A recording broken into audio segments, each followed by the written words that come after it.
Bharat New Zealand జట్ల మధ్య జరగనున్న కీలకమైన 4వ టీ20 మ్యాచ్ కు మధురవాడలోని డాక్టర్ వైఎస్ రాజశేఖర రెడ్డి అంతర్జాతీయ క్రికెట్ స్టేడియం పూర్తిగా సిద్ధమైంది. మ్యాచ్ కు సంబంధించి నగరం మొత్తం క్రికెట్ ఉత్సాహంతో ఉలికి పడుతుంది. అయితే స్టేడియం లోపల కంటే బయట ఎక్కువ హడావిడి కనిపిస్తుంది. అది క్రికెట్ సంబరాల వల్ల కాదు, టికెట్ల బ్లాక్ దందా వల్ల. టికెట్లను పూర్తిగా ఆన్లైన్ లో విక్రయిస్తున్నామని ఆంధ్ర క్రికెట్ సంఘం నిర్వాహకులు ప్రచారం చేసిన సామాన్య క్రికెట్ అభిమానులకు మాత్రం తీవ్ర నిరాశ ఎదురవుతుంది. వెబ్సైట్ తెరిచిన కొద్ది నిమిషాల్లోనే అన్ని టికెట్లు అమ్ముడయ్యాయని చూపించడంతో అభిమానులు ఆగ్రహం వ్యక్తం చేస్తున్నారు. ఆన్లైన్ విక్రయాలు కేవలం చూపుడు పాటేనని, ముందే టికెట్లన్నీ బ్లాక్ మార్కెట్ చేతికి వెళ్లాయని విమర్శలు వినిపిస్తున్నాయి. స్టేడియం చుట్టుపక్కల ప్రతి గేటు వద్ద విచ్చలవిడిగా బ్లాక్ టికెట్ల విక్రయాలు జరుగుతున్నాయన్న ఆరోపణలు వెలువెత్తుతున్నాయి. సాధారణ ధరకు రెట్టింపు, మూడింతల ధరలకు టికెట్లు అమ్ముతున్నారని అభిమానులు వాపోతున్నారు.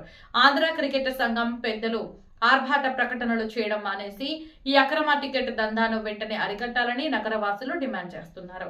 నిజమైన క్రికెట్ ప్రేమికులకు మ్యాచ్ ప్రత్యక్షంగా చూసే అవకాశం కల్పించాలని కోరుతున్నారు.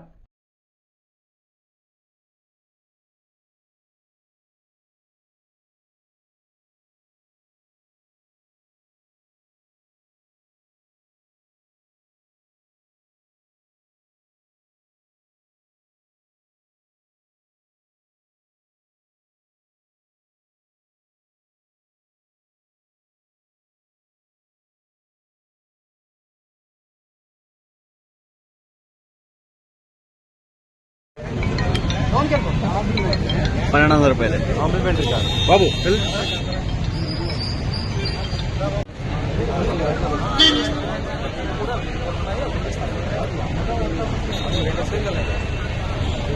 ఇప్పుడు ఇచ్చిన పేరు అయితే క్లబ్ స్టాండ్ అయితే మాత్రం 1500 వస్తుంది.